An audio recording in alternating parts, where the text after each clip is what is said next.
ভাই ও বন্ধু সকলকেই বলছি, আজকের মমতা ব্যানার্জি মুখ্যমন্ত্রী হচ্ছে দিল্লির লাড্ডু। মানে সবাই পস্তাচ্ছে যে কি করব, মমতা করব, মমতাকে ভোট দেবো না অন্য কাউকে দেবো। ভোট দিতে গিয়েও পস্তাচ্ছে ভাই ভাই আজকে মমতা আজকের যুগের দিল্লির লাড্ডু হয়ে গেছে।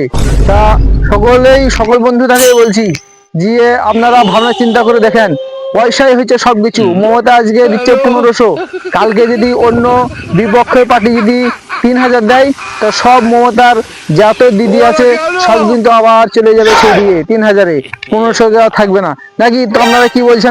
নতুন ভাববেন, আমার কাছে না শুনেন। হ্যালো গাইস, বন্ধুগণ, এখানে কথা কেউ শুনবেন না। এখানে হচ্ছে একটা দিল্লির লাড্ডু।